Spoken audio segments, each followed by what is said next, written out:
They are the ones who must tell us where to go and how far.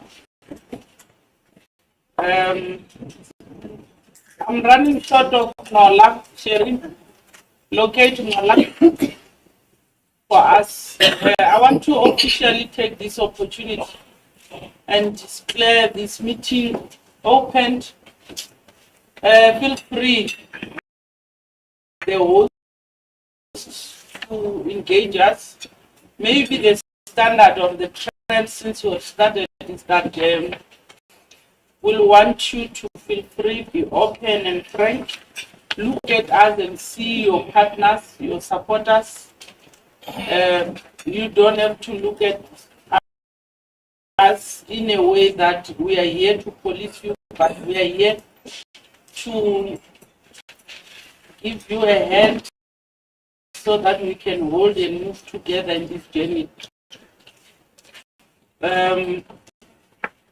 We are supposed to spend, as per our program, an hour and a half here, and we'll be done, including questions, responses, an hour and a half. And we are very much innovative. We've got honorable members who are good in timekeeping. I think Honorable Bart can do that. Will be our timekeeper. Without making a lot of preambles, you must tell us when you present your challenges, your achievements, how you want us to assist you with your challenges, how best you overcome whatever that you are coming in to resolve that. We are here. Whether any or other entities, you want to understand and hear that. The environment on its own, where it in with the desire of George. How are you valuing? Will you talk to your contractors in terms of even maintaining the buildings together? Advice that can also give to the department that oversees you. Yesterday we had a very bad day because of telecom towers, and we believe you have the right people who will advise better to your department. When you present, also touch on that. We are not only interested on your annual report, but we want to understand your finances, where it gives you the backlog. How will we assist you to unbottle the bottlenecks that you are coming across? So with those few words, I'll request the chair of the board to welcome us. Then after welcoming us, you introduce your team, will then come up. Over to you, Chair. Thank you, Honorable Member. Like you said, mine is easy, just to welcome you all to our building. We'll be happy to know that we are not renting here. We are the landlord. When we came in, we were able to finalize, and I think it's been such a quick journey. We were even arguing amongst ourselves as to when we actually moved in. But I think we moved in this building in December last year, and we've been operating here in the heart of Victoria, making sure that we're accessible to our contractors as well. Chair, as you know, I'm not alone. Next to me on my right is on my left is the Deputy Chair of the board. Unfortunately, we couldn't have all board members here present today. Professor Susan Buriel. And on my right is the CEO of the entity, Mr. Bongani Chaka. And I think I'll allow him to introduce the executives and the management that is here. Thank you very much, Chairperson of the committee. Good afternoon to yourself and all honorable members. Here we are joined by all our executives from the CIDB and also colleagues from Public Health and Infrastructure. We have our Chief Financial Officer, Mr. Susan Sibande. We also have our Chief Operations Officer, Ms. Ntombi, also our Chief Corporate Services Officer, who is after all our shared services, and Mrs. Matlodi Mbanya. We also have our Chief Information Officer, Mr. Elliot Naka, Head of our Strategic Planning, like Matobo, and the Director in the office, but also Chairperson, colleagues from Public Infrastructure. We were led by our PDG of IHR, Mr. Tommy, and also PDG for policy, the director and the chief director in IHR, Mr. Paul, Mr. Paul, and then also and other colleagues that have joined us from our public service. Thank you, Chair. Chair. Wait, members, are you sure you know who's who? Huh? No. No, we don't, Chair. Can we get a proper introduction? Chair of the board, you made it properly. We know she's your deputy, and we know he is the CEO. But I felt like you were singing. Let's do a proper one. Yeah. To start with our CFO, thank you very much, Mr. Guidance Chairperson, Mr. Switzon Tivande, and then our Chief Operating Officer, Mr. Tom Busita. We have also Mrs. Matlodi Mbanya, who is our Chief Corporate Services Officer. We also have our Chief Information Officer, Mr. Elliot Naka.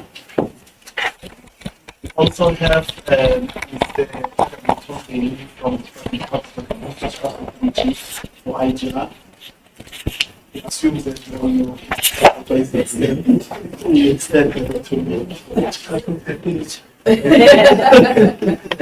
DDG for policy. Also have right at the back, and we also have Paul Mashaba.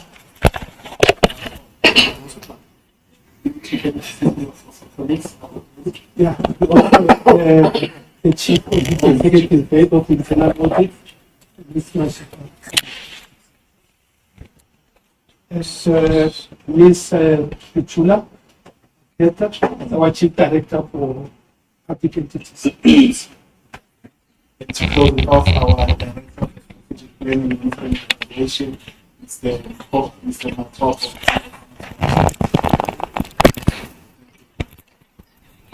Thank you, Chair. I hope that was better.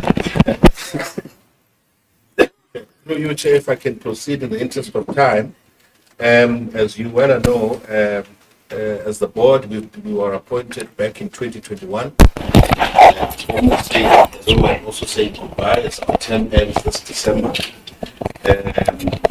And as you're aware, the CIDB was established and started operating in 2002 with a simple mandate, Chair, to lead the transformation and development of the industry and ensure that we come up with best practices for the industry. It has been a challenge, Chair. When we came in 2021, the organization was a bit unstable in terms of the leadership. There was an acting CEO, there was an acting COO at the time. And part of the board's focus was really to stabilize the leadership of the board to ensure that the structure is firm and that the management is in place. So we proceeded to appoint the young gentleman next to me. And also part of the board's initiative was to ensure that we professionalize this industry. We don't really look for people who have just MBAs, but also make sure that people, professionals that are speaking to the industry. Mr. Lala is an engineer by profession. As much as he looks older than me, you'll be surprised to learn that he's only 33 years old. So it was part of our mission. It was part of our mission to ensure that we actually look at our youth, the upcoming leadership. And I must say, Chair, we have not regretted. He has done very well. I'm very proud of him. I'll be taking a standing ovation on him if you are not here. Of course, Chair, he's not alone with his team as well. Thanks. Chair, the board, as I said, has now been in this office for 3 years, and the main focus of the board has mainly been on governance and the financial accountability. We took strides and great efforts to ensure that we get a clean audit in our last year. When we came in, we almost got one. There were issues with the AG, And the board itself actually went to the AG's offices to challenge the AG on the issues that we raised. I think the AG, from that experience, Chair, I think they took us very seriously because they could see that the board was invested in ensuring the oversight and ensuring that we actually have a clean audit. And in the second year of our term, we were then rewarded with a clean audit for the first time in the history of this organization since 2002. And that credit all goes to our CFO and the team and the management. And I think they do deserve a round of applause from you, Chair.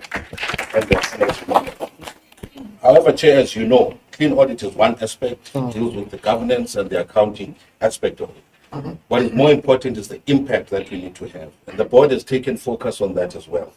Not only do we want a clean audit, we also want to see CIDB having an impact on the stakeholders and society in general. And hence we came up with the amendment of our bill to ensure that now we start saying, have we been impactful since 2002? And one of the things that we had to look at is actually look at our bill itself, which is in the process of being amended as we speak. We also had to look deeply with regards to our register of conduct to say that that needs to be meaningful and it needs to talk to society. We need to talk to our mandate in terms of development and ensuring that we do have the capacity, Chair. You've mentioned telecom towers. We hold the register of every contractor for every contractor that practices or is in business in the public sector. The integrity of that register needs to be focused on. We do accept, Chair, we've had challenges, as you know, and mainly around fraud and corruption of our register. We are the first ones to recognize that and realize that some of the contractors that have been contracted do not actually have the skill that they should be and are not graded in accordance to the standard that they should be. It means now, Chair, we need to now look in-house and start cleaning up. We've started that process through our committees to find an audit measure or an internal audit measure in ensuring that the capacity that we certify our contractors to be is exactly what is on site. We have also had the opportunity to engage with AGSA because they've also come back to us to say they are worried. Contractors are not finishing their projects. There's issues around termination, and they have actually engaged us to say we need to find the solutions. So, Chair, it's a challenge, but it's a challenge that we are actually engaged in and we are working on. And hopefully by the next year, we will come up with solutions that we will be proposing as measures to be taken. The other issue that we have actually focused on is the digitalization of our industry, Chair, in ensuring that we do business, we offer our contractors and offer solutions around the cost of doing business. Digitalization has received an overwhelming support from our contractors as the direction that we should go. I mean, contractors are tired of printing tender documents every time they need to submit a tender. If you are able to digitalize this, that there's no running around to submit a tender, you can actually use your app or your phone to actually submit your price with your details, is the direction that we are taking. It is taking its investment in terms of our infrastructure, IT infrastructure, which we're hoping to be rolling out those results in the next year or two. As I said, Chair, we started with ourselves in terms of professionalization by ensuring that the staff complement of the CIDB is professional and is geared towards this industry. What we are also now doing is to ensure that the contractors are professionalized. We are starting now to infuse professionalization within the contractors, where we are starting to say, we are acknowledging a skill that exists. If you are an engineer, a surveyor, an architect, trained, skilled, we will give you the benefit of the doubt in terms of our grading system. You will be at an advantage because the thinking is that you are not as a big a risk as someone who doesn't know anything about the industry and wants to come in. Again, this, I think, Chair, will be helpful towards our youth who are qualified, sitting at home, ensuring that their skills are promoted within the registration. Chair, as I said, we've had some challenges around in terms of our mandate. National Treasury had issued the procurement bill, and you did say to us that we must speak openly, and this has to a large extent affected our mandate because we saw ourselves as the ones that carry the mandate in terms of procurement in the industry and transformation and development within the industry. However, with the procurement bill, those powers have slightly been taken away. However, we still engage with the procurement and with National Treasury to ensure that we influence the regulations. Because at the end of the day, when contractors don't get back and there's lack of transformation, it all comes back to CIDB. What are you doing?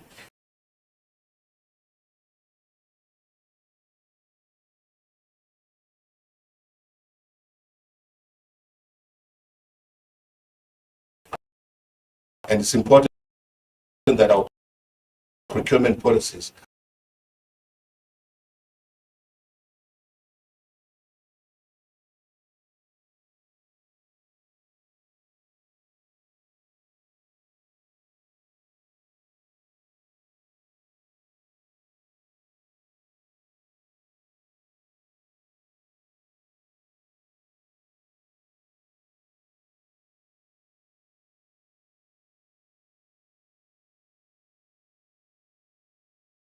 that we have identified.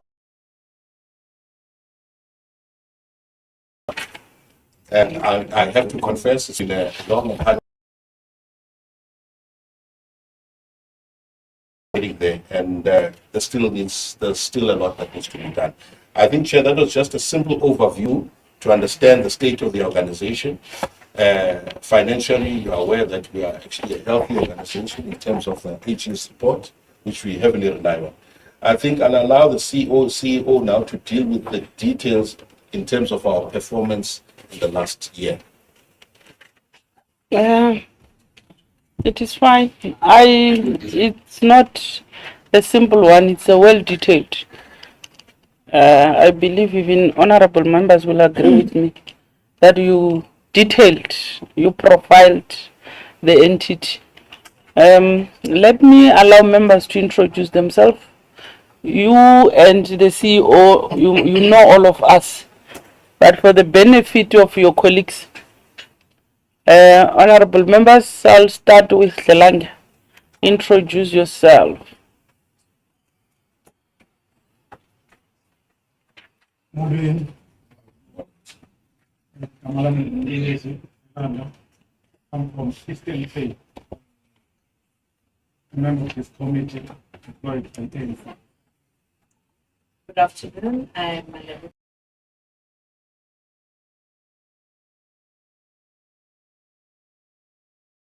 Committee.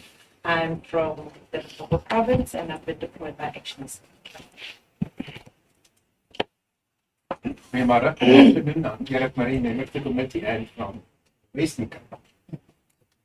Good afternoon, everyone. Evan McRae-Barth from KwaZulu-Natal, deployed by the GA and a member of this committee.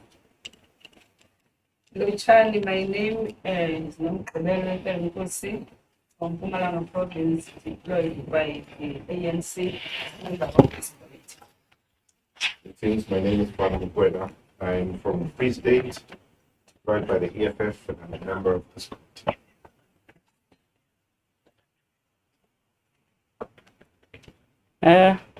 Ines, you can introduce yourself. They know me, all of them. There's no need for me to do introduction. Good afternoon. I'm Ines Stepney, the researcher for the Portfolio Committee on Public Works and Infrastructure. Good afternoon.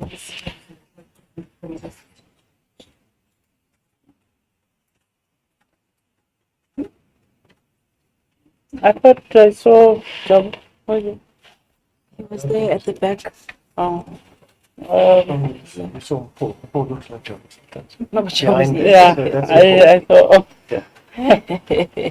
Good afternoon, everybody. My name is Bakona Nzela. I work for Parliament Communications.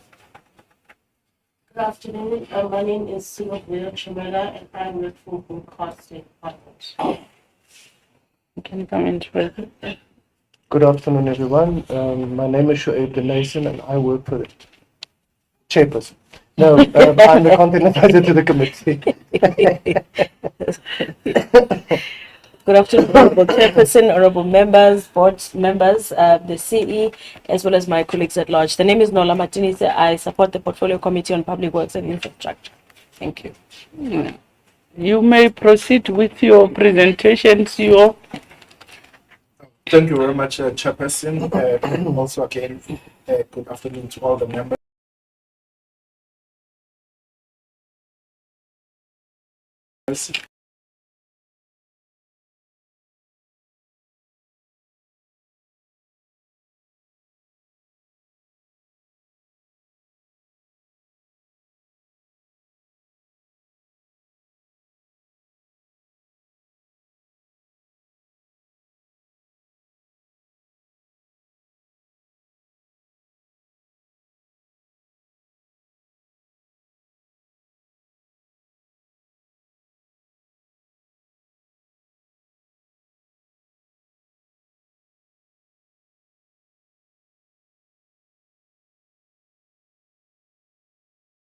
We have a construction industry that is innovative and striving, that is inclusive, and establish the CIDB as a reputable regulator, ensure sound corporate governance, and then also do our work through partnerships. And because we will go far further as an industry if we work together. So we've structured ourselves against 6 programs ranging from administration, research and development, construction industry regulation, construction industry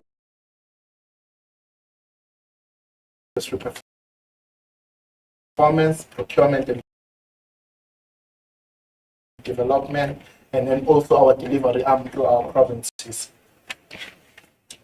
When we look at the summary of the year under review, Honorable Chairperson and members, the CIDB has performed, we had set ourselves 18 targets, 18 umbrella targets with a few activities underneath to ensure that the work that we do is impactful. Out of those 18 targets, we achieved 17 on the year under review, which translates to 94% performance. And of that, the one that we did not meet was expenditure on our new program, the BUILD program, where we achieved over 90% expenditure on that program of the funds that we had set. But I will go into more details as to the challenges and the proposals going forward on how we will ensure as we grow this particular program that is meant to develop our contractors and the construction industry at large. If we look under our administration, sort of our housekeeping rules, one of the main, for the benefits of members, I've also have a copy of the presentation for ease of reference on the table. Our first target was to resolve all the audit findings. We had set a target for ourselves of 70%. All the audit findings were received when we did the previous audit, but we had 87% a target. The ones targets did not achieve, some of them are long-term targets, involving in terms of getting additional staff for some of our support functions and core functions and other policy changes. But we had 87% achievements against the target of 70%. And we had also set a target for an annual board assessment review, which was also concluded. Obviously, the government position, which we fully support, of paying all invoices within 30 days, and we had achieved that target. And to ensure that we have access, our contractors have access, and other stakeholders to our system, we have targets of 97% system uptime, and I guess that we achieved 99% of that, especially with the new approach of ensuring 24-hour access online for all our services, which was introduced in the year that we are currently reviewing. When we go to our core business, the first item is research and development. And when we look at research and development, Honorable Chairperson and members, we are looking at research that will inform policy or guidelines that are needed by the industry. And in that, we had to conduct 2 research studies, but under that, we also contract to centers of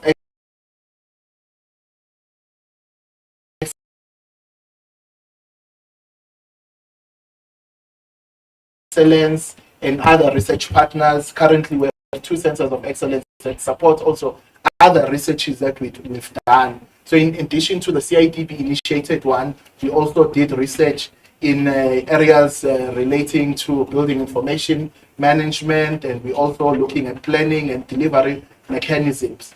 And also, in order to ensure that this research also has an impact to policy, we severely publish this everywhere and also capacitate infrastructure clients on some of the insights that are coming on that. In the year under review, we concluded research, some on building information management and others on reasons for tender cancellations and how we can look at fast tracking that. Through our centers of excellence still under research agenda, Honorable Chairperson, in terms of the students that were doing postgraduate studies, 52 honors completed, 12 PhDs completed, and hosted 3 doctoral fellows. In addition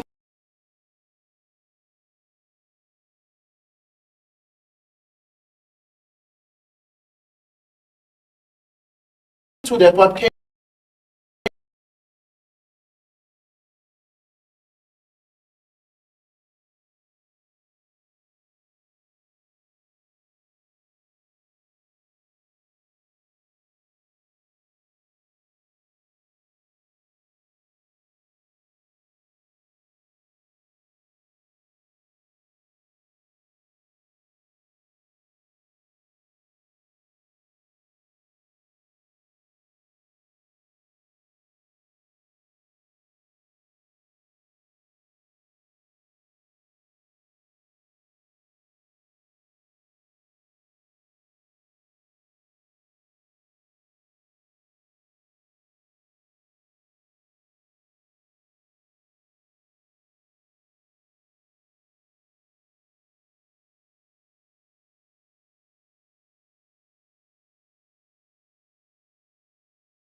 achieved 100% of it. This becomes very important for us to ensure that we continue with work of ensuring compliance to our principles, because at the heart of it, they are meant to ensure that we have an industry that's developing and also is transformed. Chairperson, another important target that we had to deal with is that of ensuring that when contractors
So we've developed a policy framework which we are asking them to adopt it, so that for repetitive work that is not complex, we are able to use contractors in lower grades, because a lot of transformation in those grades has happened. So where possible, and what interventions the clients can do to support those contractors. As I had indicated, ever since moving to our system, a lot of our contractors are now using the online platform to interact with us, which saves them time and money, because also some of our offices are very far from our client. We have national offices in all provinces, but we have not reached all corners of those provinces. So the online platform is working very well to close that particular gap. But we still do recognize that others will prefer to interact with us directly. So we are working on partnerships as to how we could increase those the access without putting an exorbitant burden on contractors by increasing our costs. One important aspect that the CIDB also plays a part in is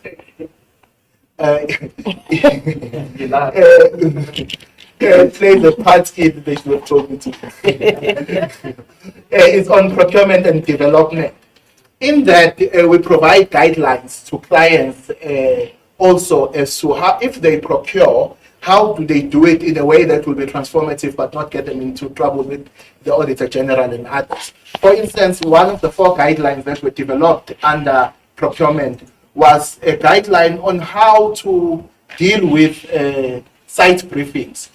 There is a challenge in the industry where even for simple projects, they would call everyone in the same room and then tell them this is how you should fill in this standard document and that. And a lot of clients were having trouble in understanding when to decide to not call a compulsory briefing on site, because that takes professionals a whole day going for a briefing and away from a briefing, and some of these areas are very far. So we were guiding them as to how do you legally deal with online briefings, what sort of project and level of complexity do you need individual physical briefings, and where can you do just virtual briefings on the compliance aspect. And really here, we were just guiding the clients to ensure that we can also make the ease of doing business easier, because that also becomes an area where a lot of people are excluded, saying you didn't sign a register at the briefing, whereas it doesn't really have a material change in your price. So it's those types of guidelines that we would provide.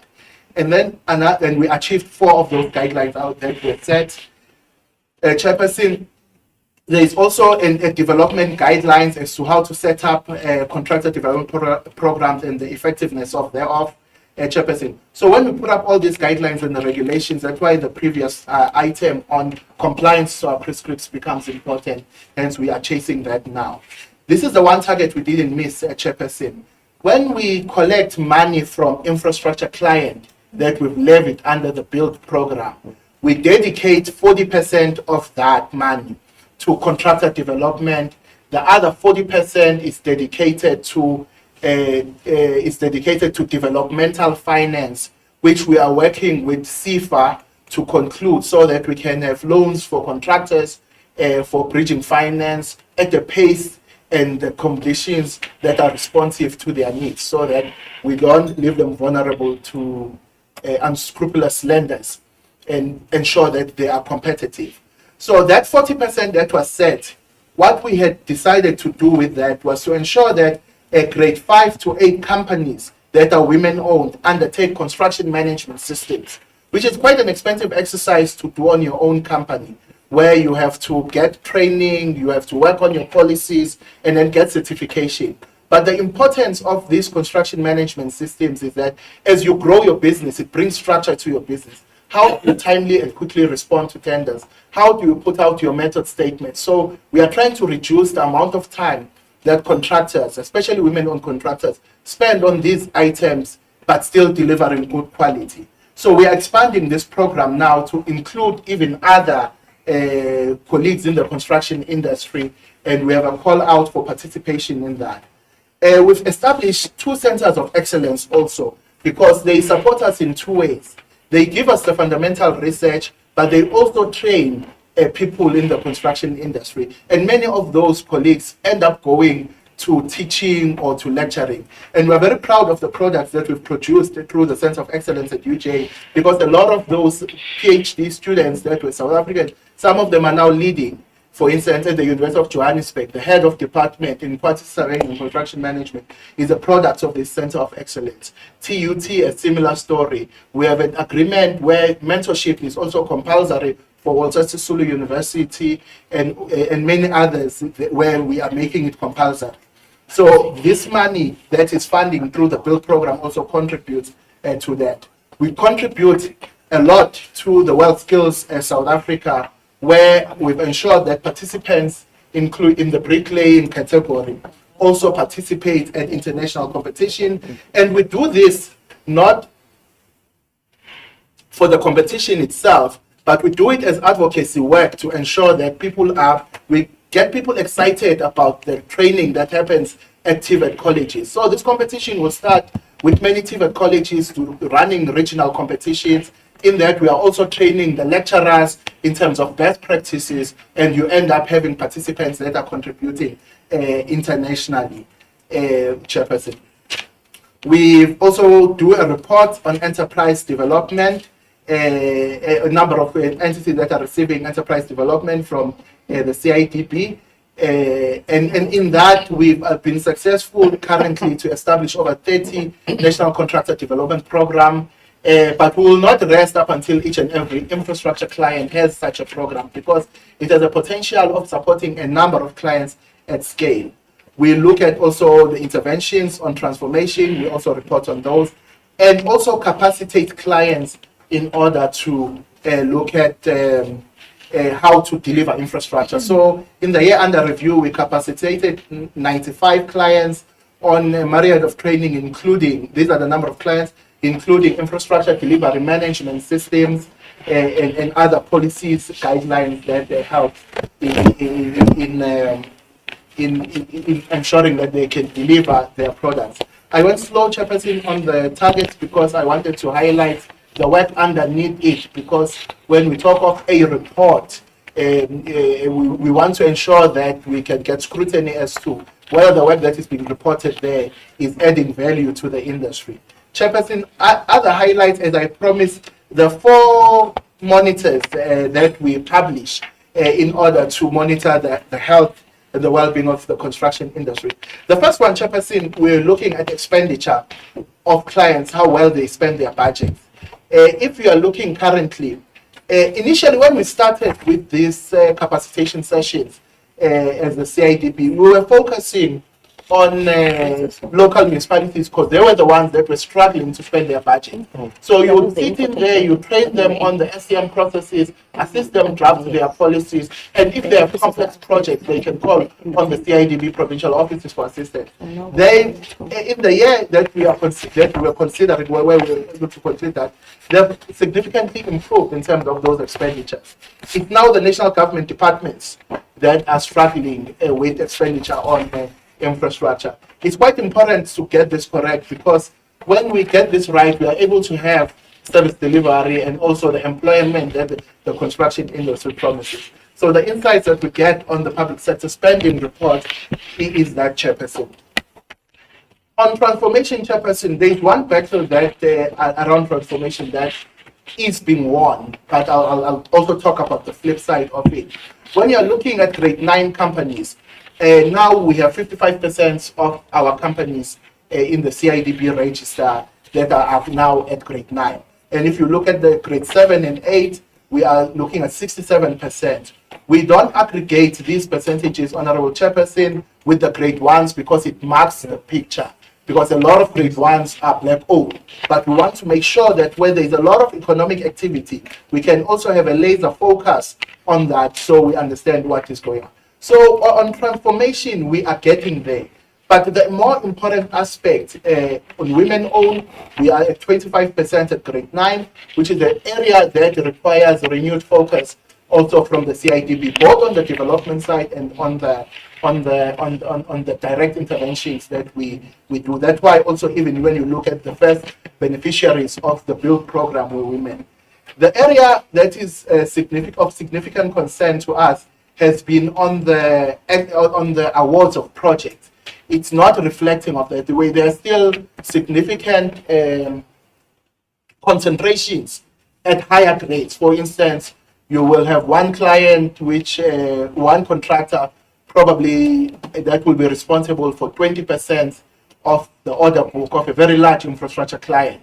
So those are the areas that now through procurement reform we need to be dealing with to ensure that since we have the numbers, if for instance out of our 250 grade 9 companies, if 125 of those ones are black owned, we need to ensure also that in terms of the share of the work that comes out, we are able to make a contribution to that, Chairperson. Chairperson, also we will not have a CIDB that is effective for the industry if the organization is not strong. So for the past 3 years, we've just concluded now an organizational culture improvement program that looked at issues around the leadership of the CIDB, whether they are capable of delivering on the mandate, the training of staff in the key focus areas, filling of vacant positions, ensuring that our employees align with the values, vision, and mission of the CIDB, and a leadership development program that is training our directors on how to lead, and then employee wellness also has become an important part. We need a strong CIDB in order to serve the industry. It's a small institution of less than 200 people, but the responsibility that is on it requires that we have top-tier staff. The Chairperson has already highlighted our journey towards a clean audit over the last 3 years. We are moving from a qualified audit opinion to an unqualified audit opinion where we're to do material adjustments to a clean audit. And Chairperson, what's important for us, because we fundamentally believe that, you know, a clean audit without real impacts is really unethical and really doesn't help anyone. So here, we try to take bold steps, if you consider 2022, of ensuring that also the private sector contributes significantly to the build program. And we were caught wanting for some of the adjustments that we had to do in our financial statements as we're trying to collect monies, but we've cleaned up our procedures around the revenue recognition of the build program and have suggested a regulation amendment and an act amendment that will support to ensure that we have one construction industry, and in that one construction industry, everyone contributes to its development. In terms of the challenges that we had on our audit opinion over the years, it was adjustment in the annual report, but we have since corrected that one, and it was only that one line on the build program that had denied us a clean audit even in the previous 2 years, but we've cleaned that up and also improved our governance arrangements to ensure that we can better respond to the work that we are supposed to do. Chairperson, on the financial report, Chairperson, we aim to ensure that we exercise prudent financial management and also improve bill collection processes so that all that money can be deployed to development. If you look at our statement of financial position, Chairperson, from the previous year, where we're sitting at 391 million, to our current year, we are sitting at 566 million. Bulk of that now is made out of the funds that we are collecting for the industry for development. So in the year, we had invoiced clients 166 million for the build program. Currently, to date, now we have invoiced 271 million. And also that work on compliance adds a lot of value in this. And also out of this, not all clients have paid us. We've collected of this 180 million, of which all of that money goes split between our partnership with CIFA, which is going to match the funding that we have in order to be able to lend contractors bridging finance, and also the build program, the initiatives that we are mentioning, construction management, and many other programs of that. We also, our financial position has also increased due to, over the years, due to the purchase of this building, and we are sitting on a healthy financial position with 288 million cash positive. But bulk of this money is for development. We, even on the funds that we collect on our own, excluding the bill, have made sure that our staff costs do not add more than 60% of that. Now we are looking, if we are including build, the cost of running the CIDB through the offering that we offer to the industry is now moving towards a much healthier position where they'll probably be about a third or less, and the rest of the money is going towards development. Chairperson, this is the end of our presentation, but we are very happy that you've given us the opportunity to present this, and are happy to get guidance from the committee. And yeah, thank you, Chair.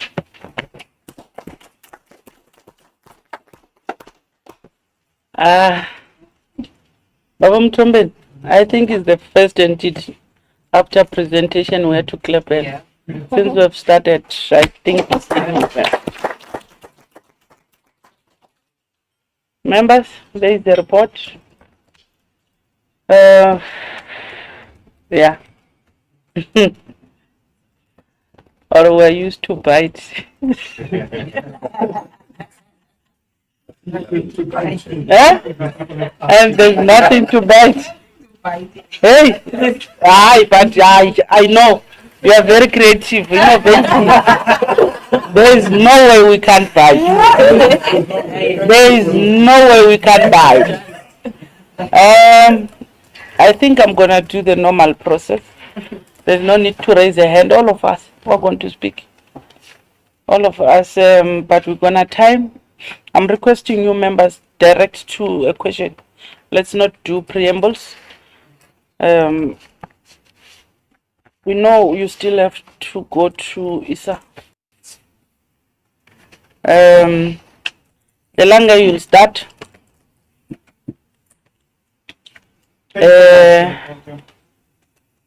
in that order, then you'll follow. Your Line. it will end here. Nothing so much, Honorable Chair. Honorable Chair, you already appreciated what we see working. Of course, whatever is working will have its own share of challenges. And in this case, the question of register of contractor. It's an area that I think you have to continue to have a clear strategy and present the committee. How are you dealing with such part of corruption? But the most important one is that you said that to the chairman of the board that you challenge AGs.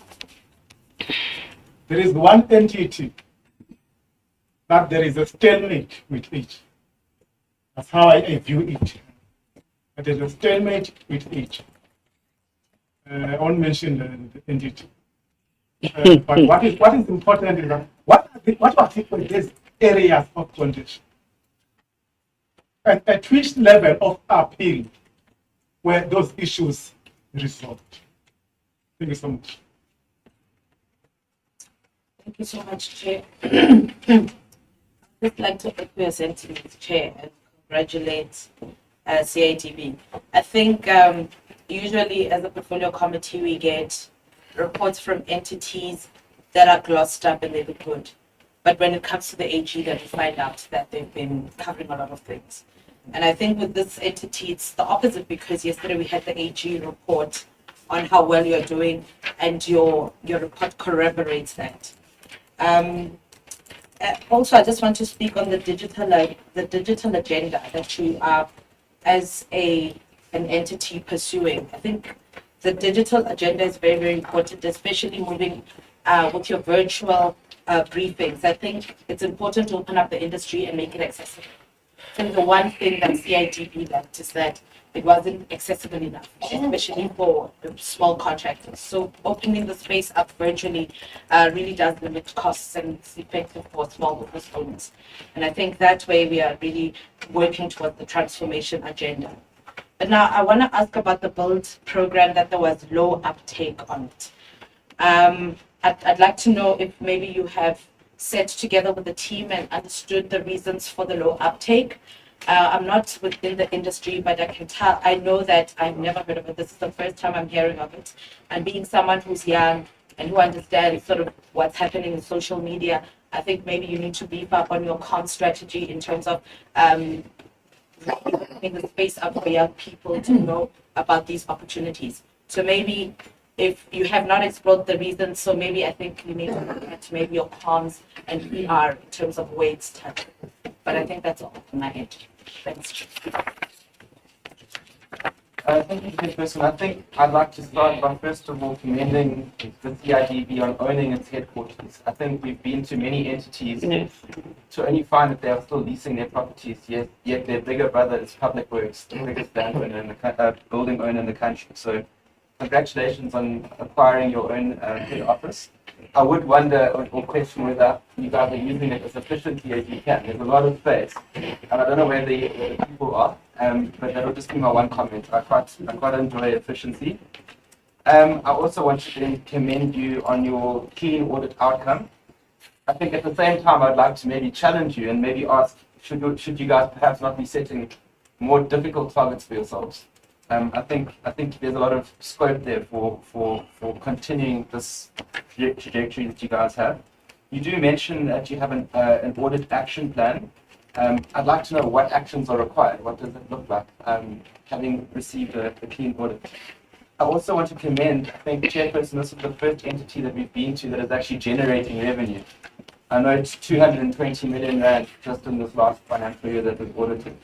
I also note that over and above that, 80 million is a grant. And I just wonder, you know, are entities, and this maybe this directed at the Department of Public Works, entities that are generating so much revenue, is there need for such grants to still be given when there's so much need for money? And I note the 80 million rand. I also want to commend the department chair. This is the first time that we've seen staff remuneration less than 81% of your actual total budget. So well done on that as well. Also want to welcome the digitalization of the entity. I think having online applications is the best step in the right direction. And also want to commend, I think it's also the first time we've heard, Chair, where the entity has spoken about its collaboration with other entities in terms of using resources. I haven't heard that from any of the other entities, so I know you've brought it up a number of times. My only question would be around that of certification of contractors in the register.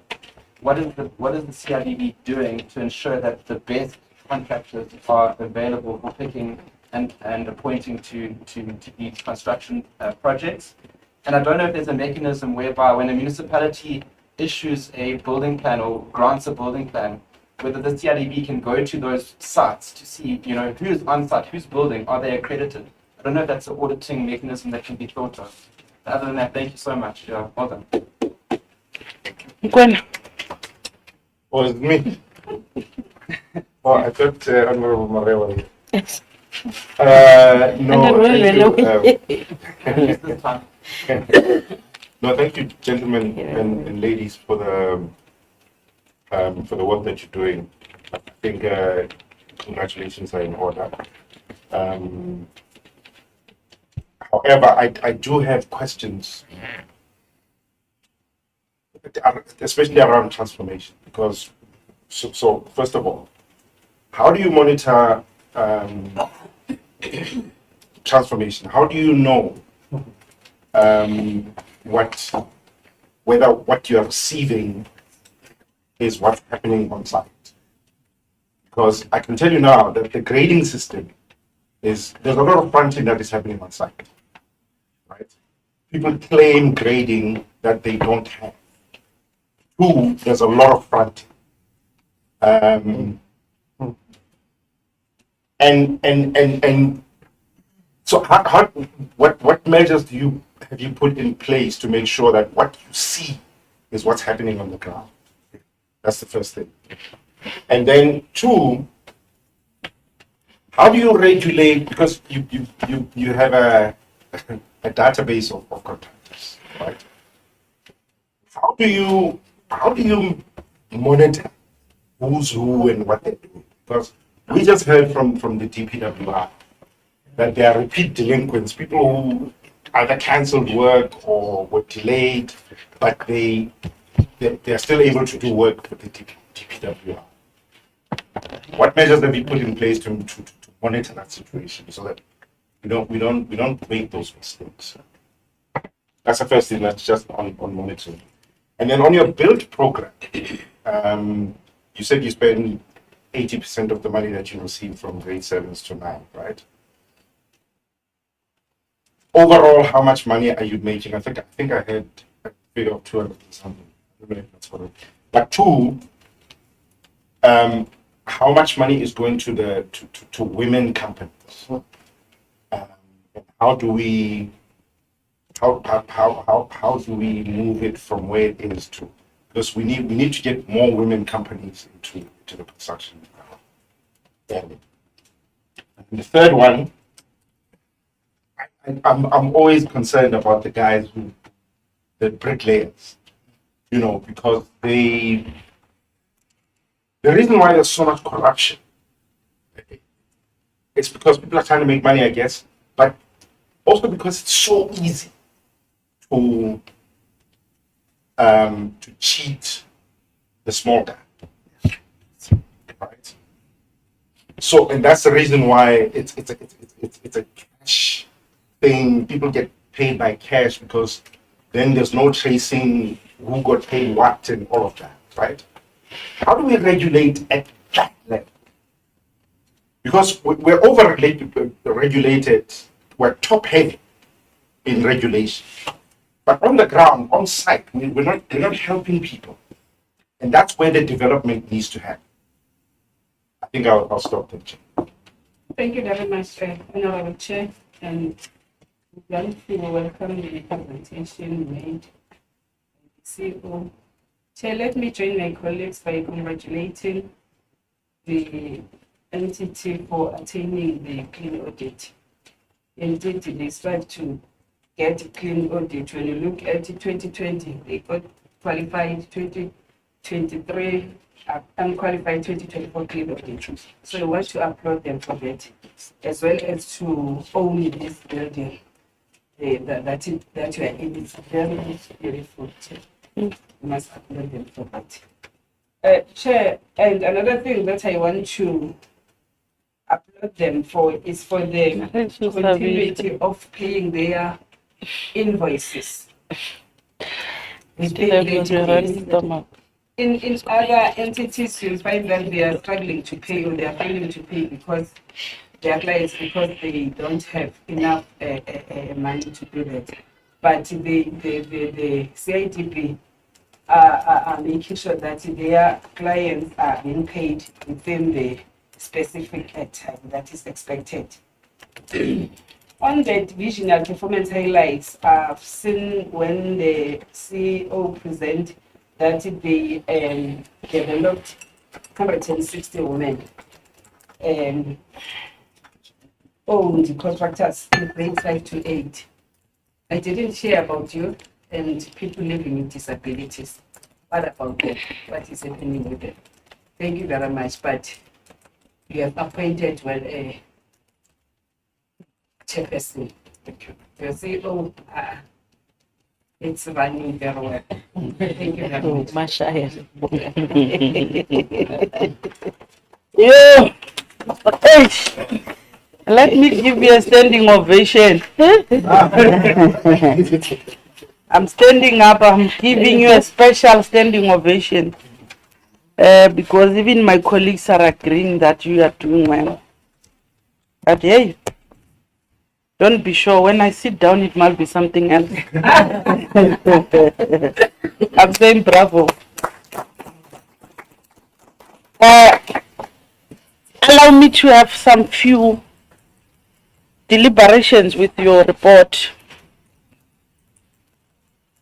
One, I'm not going to focus much on what you presented, but I want to focus on the change, how it looks like outside.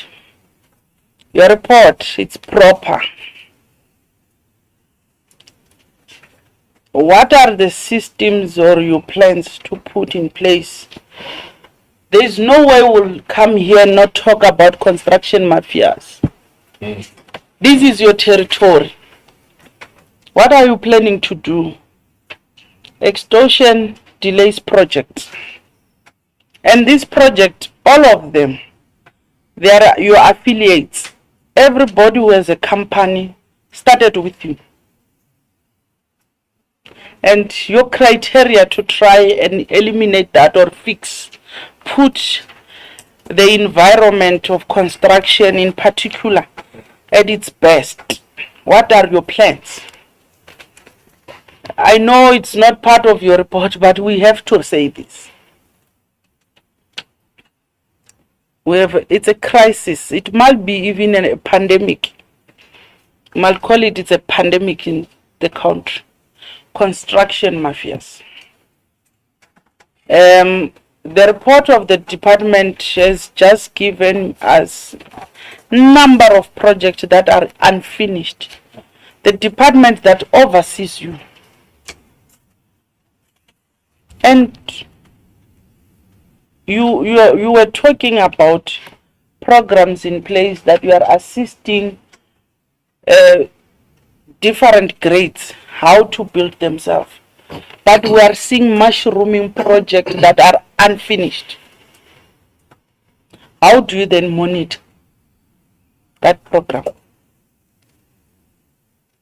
Can we get the strategy, your monitoring system? in your performance target, you said it nicely. There were 18, you achieved 17. One that is outstanding, you did not even achieve. It's built, that build program. That even your banners are reflecting build program. What's the story behind? To me, I thought this build program, big companies of your 7, 8, 9 grades are going to mentor the lower grades. How are you monitoring that? Your monitoring system, maybe you must expand it further so that you took us into, you know what, you gave us hope. Give us confidence when we go out. You see, we are going somewhere. Maris, you only chose to sneak out on the time of questions? Then let me come back. I really want us to give South Africans hope. Whether be live, we are live streamed or not live, we are recorded. Fact remains, South Africans want to hear from yourself and give them confidence and hope. The digitalization program, it's good. Those who are capable, who are skilled, who have got capacity, might not reach the briefing session, but they can do the work. Those who can't, you know what's happening in different sectors, even in the municipalities. When I send anyone just to go and record the name, the briefing section does no longer fit the purpose, because I'm one of those who once have been sent to go and sign a register. Because I don't know this area. Now I'm starting to understand, I once made a mistake. I was sent, I'm Zala, go there. There's a briefing session, they just need my name of the company, contact, then you leave. That's why I'm raising it, because the way you are saying it, it's a proper way. It will assist. Then it goes back to the fronting system. Honorable Mukwena, you touched on it. When you say the company is being fronted, are you able to identify it? What criteria and mechanism do you put in place to identify the fronting? Because I think it needs a forensic, but how will you do it? Because you are the custodian of the construction and companies. How do we clean this mess? And Honorable Bath, I don't want to agree with you on this fact of them partnering with other entities. I want to give you a scenario. In most of their examples, they are telling us partnering with CIFA. Today, seated here, CIFA is not here. Unfortunately, CIFA reports to small business in Parliament committee, does not report to us. How do we then play our oversight over something that is half cooked? And you know how CIFA operates in some instances. They call for, what do you call that thing? Pitching, sort of. You pitch. And it differs. We've got different skills and characters. I'm a politician, I can even speak 24/7, the whole day. And you'll be impressed with my pitching. Do you want that? Or do you want a skill and a capacity? So I don't want to go to the part of CIFA. But one thing that I want, that I've said to different entities, it's the relation amongst the built environment, the construction environment. We are from CBE. They are engineers, professionals of the built environment. You are also from, where did we pass? Agrima. Or you call it agreement or something. But why is it written like agreement? I'm not a French. Then you see, that's a problem. It's pronounced agrima. Yes. I'm not, yes. I'm a Bundu girl. I don't even speak an accent of that English. So, I can't. We're from CBE, Agrima, we came here. There's nothing that they are telling us about them collaborating with the two entities. Agrima has got, it's an innovation. You have seen their product. They're the contractors. How do they collaborate to say, here is a contractor has been given this amount of construction, whether be it grade 7, which is big, that can even mentor others or whatever. Then this is the product from Agrima that you can use, that has been innovated by Agrima. Then professionals. These are professionals that are recommended by CBE. I believe, like, when you say all of us we agree that we must make South Africa, as it's a call to be a construction site, they must collaborate and work together. But there's nothing in all your entities, Babam Tomben, they don't collaborate. They only follow your policies, how you want them, but it means they can't meet amongst themselves and plan together. That's why we are saying your report becomes fleshy and very super. But in terms of touching lives, what's happening in the construction side? You talk about climate change. What is it that they are talking about? They are not talking about climate change that affect their contractors. And CBE says it's going to host an Indaba, a climate Indaba. You host an because contractors are theirs. Nothing is being combined. Are they ready? The Agrima part says we are innovative and products that we are doing, they are going to also try and assist us in terms of climate change. Are you aware of that? How do you train your people? Because you've got programs, you have shown us you've got programs, trainings that you are giving to your contractors. Are they aligned? It's something else. So your report, it's very good. We want to appreciate. Maybe my second last is that we do appreciate, as all colleagues have said, we are congratulating you into owning a building. And you went further to say we've got all offices in 9 provinces, if I heard you correctly. Is that correct? Are you also owning buildings in those 9 provinces? Yes, should I answer? You'll answer late. If the answer is right, then it's fine, bravo again. But if the answer is not yes, hi, why should we upload you? Because you must own the building in 9 provinces. It must be the same. It must be a good story to tell and start to even share with other entities. You know, one thing that is not good, it's when you are under one department as entities but you don't interact. You have ISA that tells you they design major infrastructure project. You says nothing about ISA, because ISA, that's where when you train your people, you must train them according to the standard of designs that ISA is putting. You are not giving us that program. So maybe we need to really look into different things.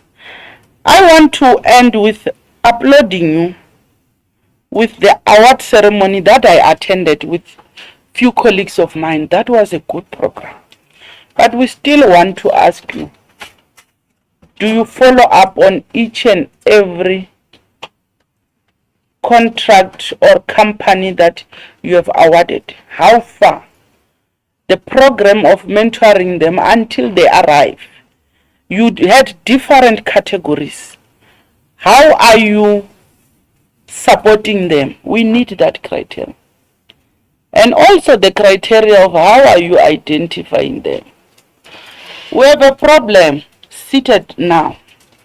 On the first and second, if it's approved, chair and the CEO and your team, we're going to invite you.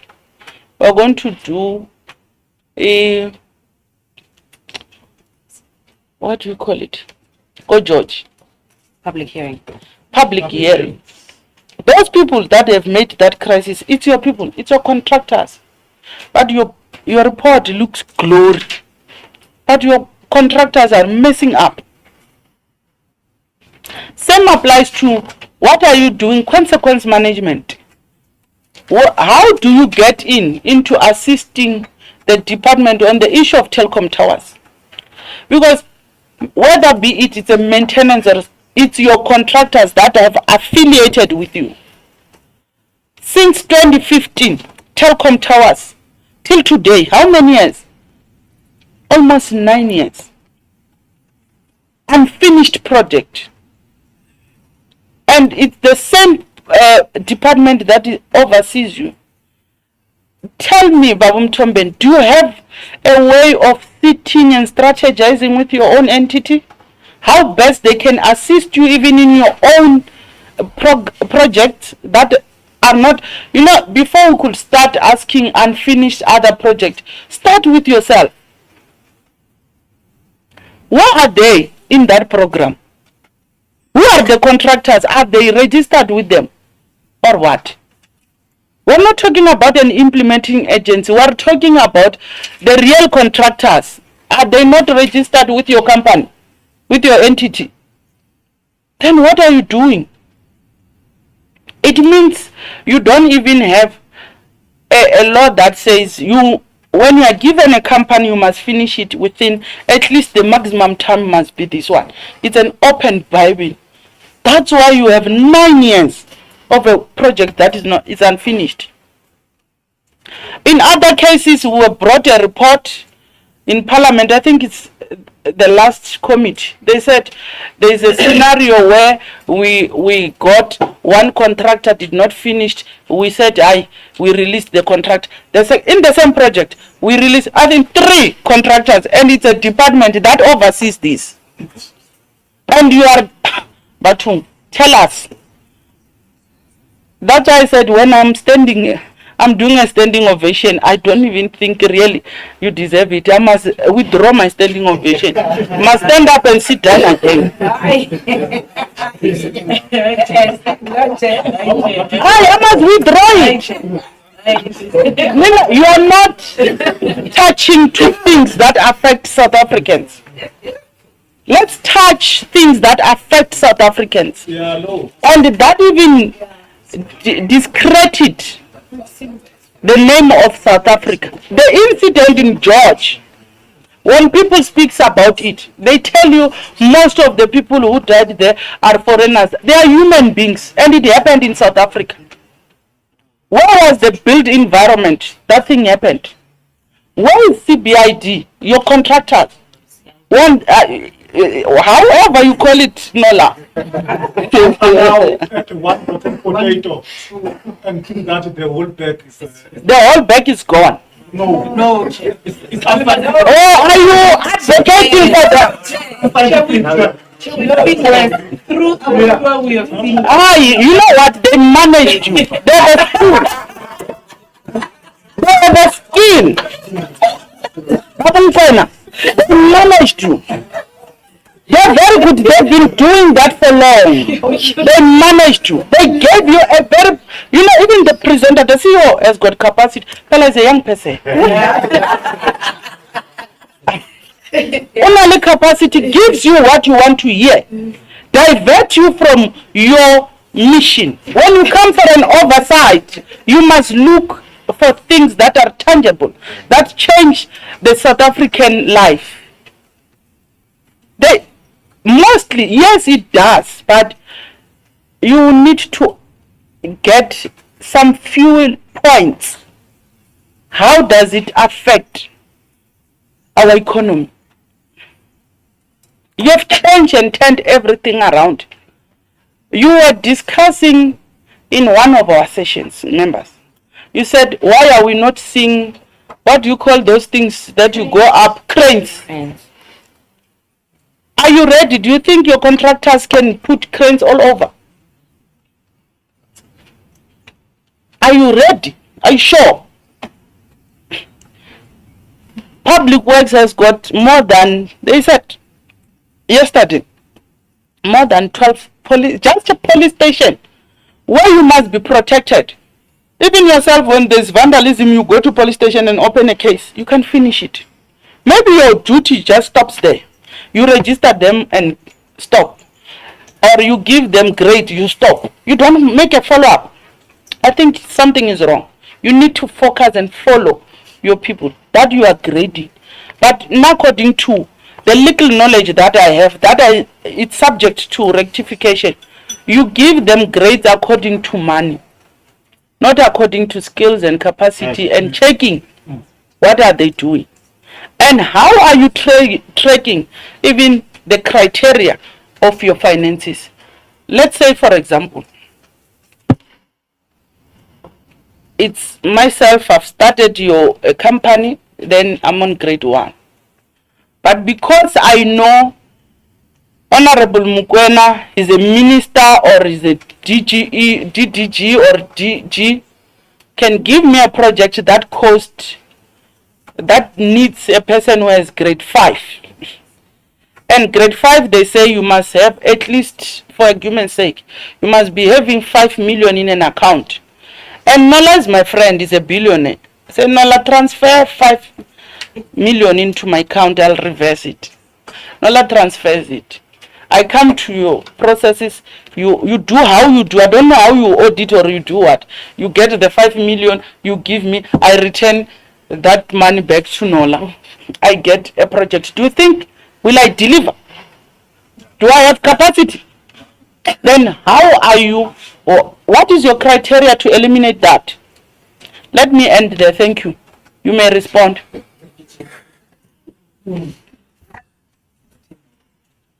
Thank you. Thank you, Chair.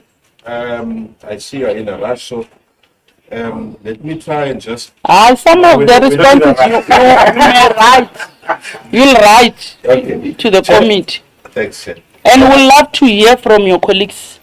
Because already now, I've seen you are very good. You are like me, you are like a politician, the two of you.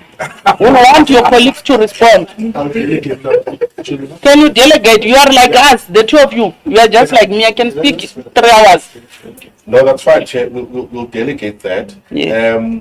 Let me just answer the simple ones, and then the more difficult questions will go to the CEO and the management. Chair, you're quite correct, and I think I identified part of the submission that we have a challenge around the integrity of our register. And it is very costly, because it is costly to government in acquiring another contractor to come complete that work, who also then sometimes happens not to qualify, meaning that you go out to tender 3 times, 4 times on one single project. So it is a challenge, and as I said to you, Chair, that it's something that we're working on. We've identified it as a high risk, but we are trying to find measures that we can curb. One is to look at our register and have it independently verified and audited to ensure that the capacity that is displayed by the contractor is the real capacity. But sometimes we become the victim of our own success, Chair, because people then tend to expand our scope. Ours is to lead in terms of best practices, policy, and so forth. But then comes the policing aspect of it, where we actually as a... Are you referring to us? No. In other words, police, the industry. In other words, now get feet on the ground to go check, is that project right? Is that one okay? Which is a little bit beyond our capacity in terms of an organization. But it is clear that it's the direction we need to take. Part of the issue, Honorable Darab, you mentioned the issue around the AG. The AG had a material finding against us because we couldn't estimate our correct revenue. Why can't we estimate our revenue? Because we don't know the projects that are happening out there. The people don't register the projects, so we don't know. But AG had a finding to say, no, you must actually go find these projects which are not registered with us. And that was a big issue. How do we find projects we are not aware of? Now, the issue around that is that the registration of these projects is a problem. And it is law, it is within our law, we don't know this project. Now we need to find boots on the ground to actually go look for construction projects. Slightly outside of our mandate. You know, we now need to go police something that we're trying to put best practice. So I think we're caught up there in terms of our role in that aspect. Chair, let me also be quick to say that the collaboration issue with the public works entities is an issue. And I think, Honorable Bath, you identified something. We have a first floor down there. We had actually intended to host agreements, to host CBE, to ensure that we encompass them here. That was our intention, and I think we had the support of public works. But I think I get a sense that people fear that we might swallow them and they ran away. Hence, we couldn't do it physically. So it's an aspect that we need to deal with, Chair, through your guidance in this committee, this issue on collaboration within the entities. I'm going to hand over to the CE and the management just to... we'll want you to cut, because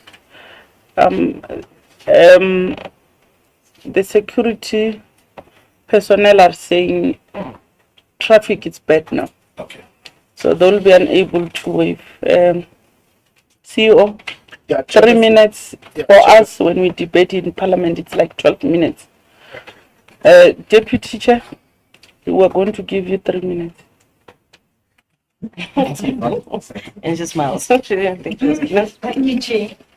Yes, Chair, with regards to the construction mafia, the question on the construction mafia, we did take it up with the Minister, and we hope to address that issue. That is definitely an issue for us, Chair. So we are looking into ways and means how to address that. With regards to the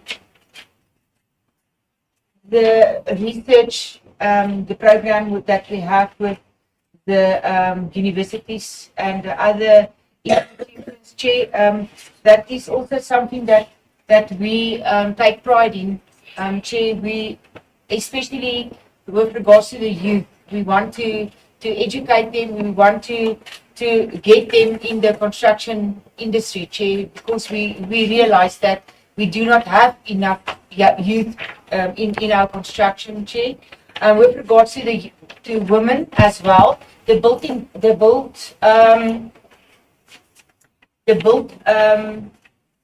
program for the women, Chair. Last year I've attended a session in Limpopo province, especially in Polokwane, where the women just completed, I think it was a week on the build program, Chair, and the feedback that we received from the women were immense. They commented the CIDB on that program. They've indicated they've learned a lot, stuff that they can actually take home and implement in their different firms and businesses, Chair. So I think that is something that we need to explore more, and that is a problem that we do not have people that want to take up the build program, Chair, because the outcome of that program is so good. The feedback that we received were that really we need more of these programs. So, Chair, I think the CIDB needs to focus on that, to see if we can get more women-owned construction companies to take up the programs, especially on the build. Chair, then we are running a summit on the construction mafia in November. So hopefully after we've finalized that summit, we will have an answer how to deal with the construction mafia. Chair, and that the summit will be hosted. We have teamed up with the Minister in order to host that. Thank you, Chief. 1.5 minutes. Thank you, Chairperson.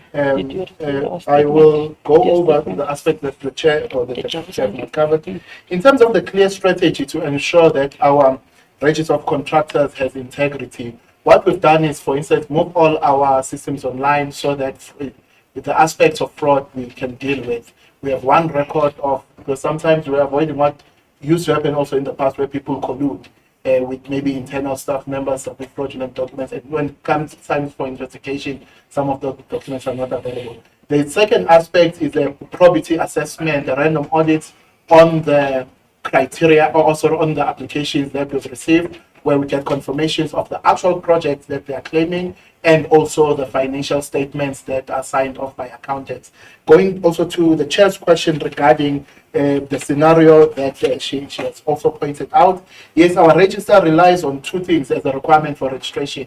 One is your track record, is your financial capacity in order to do a project. And over the years, we've been trying to reduce that to as small as possible because it also becomes a barrier for entry. But the more second aspect is that we want you to have completed a project. For instance, for a grade 9 application where you can do projects from 200 million and above, we want to see that you've completed the projects for, say, that is 50 million or above that you have completed. And you use that with a receipt from the client saying you've completed a project that is large enough for you to be able to do another project. So it's an important aspect. What we are also introducing now, and will support the training of them through the build program, is other systems like your quality management systems in your business when you are running companies that are too big. For entry-level basic training in general management principles of a construction company, so that also our grade 1 gets the basic training. But for you to move from grade 1 to grade 2, you must have completed a project of a certain size, but that will allow you to go to the next level. So we are very much invested in improving the quality of our register of contractors. Chairperson, on transformation, how we monitor transformation, there are two parts that we first measure before, and there are proposals that have been made that I think are good to feature also for our strategy. On the first one, we want to know who's there in terms of the ownerships, but also more importantly, who's carrying the project.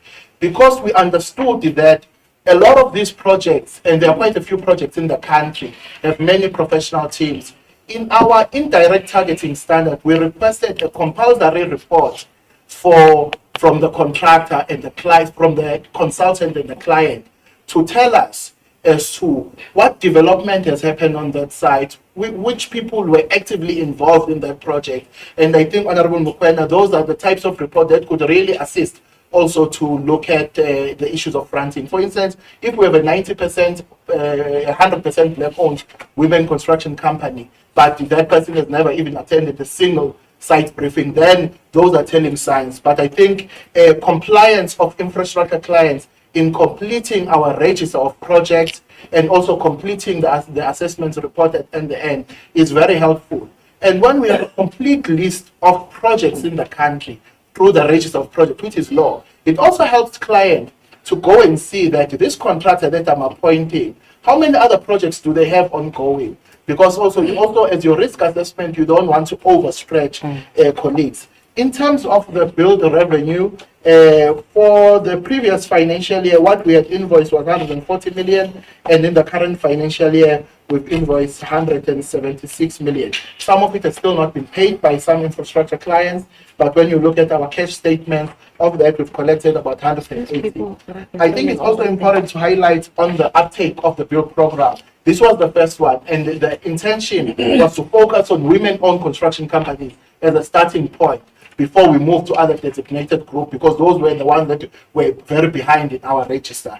I think here, and currently as we speak now, the colleagues are in KZN and are going in the next 2 weeks throughout all the provinces, educating contractors face to face, in addition to the virtual sessions that we hold, on what opportunities are there and what these things mean for their businesses. For instance, on the construction management system, I think people were not very well informed that this is equivalent to your ISO systems, which are very expensive to keep them up in your business, but become a requirement even when you are tendering with a lot of infrastructure clients. So you are correct, honorable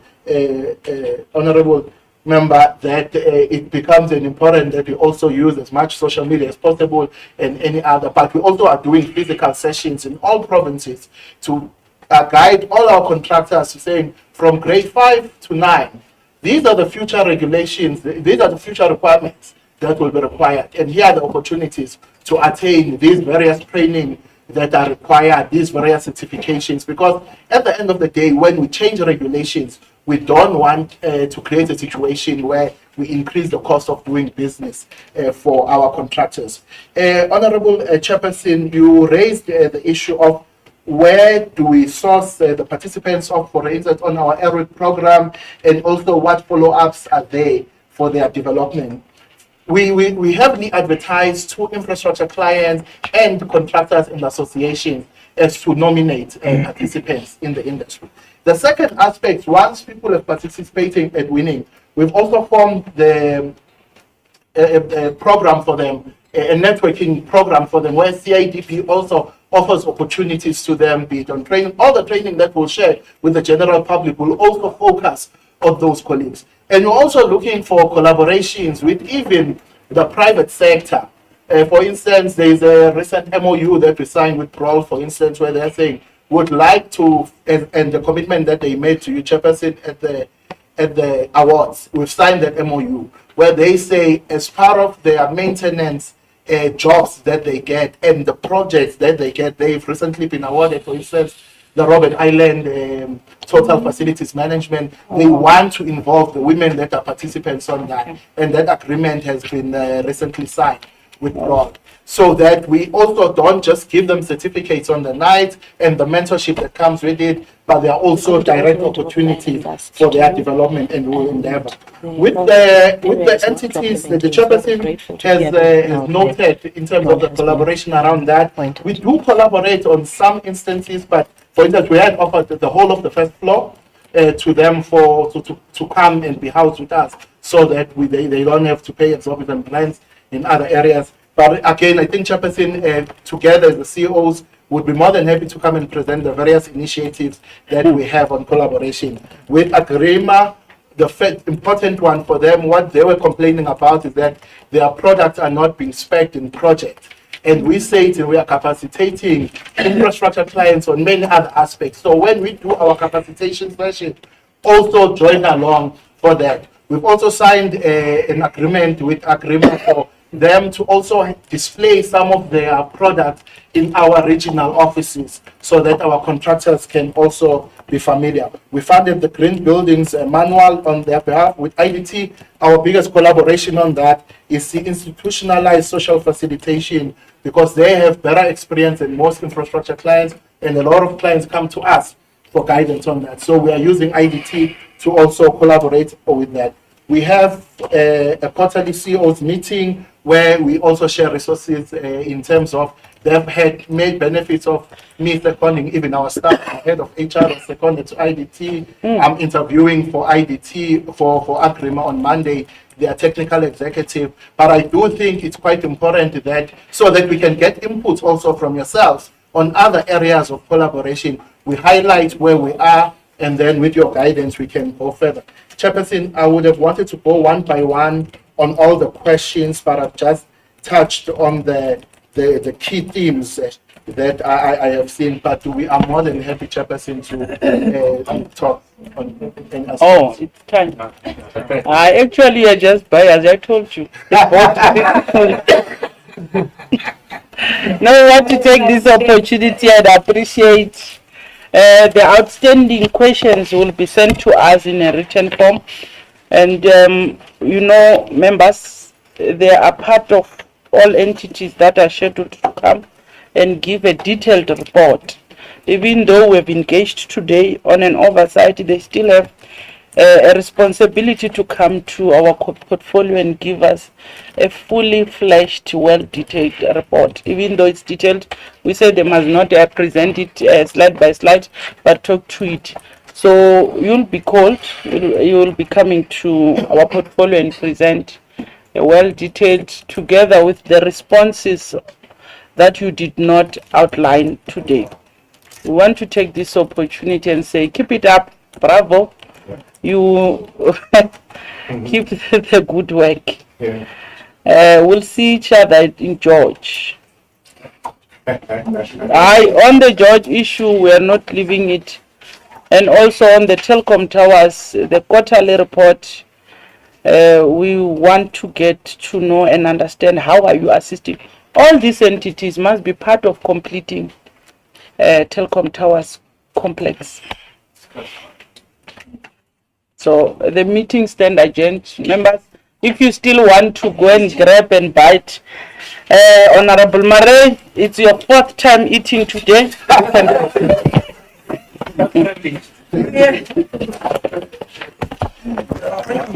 Yeah, no, umsebenzi yabonakala.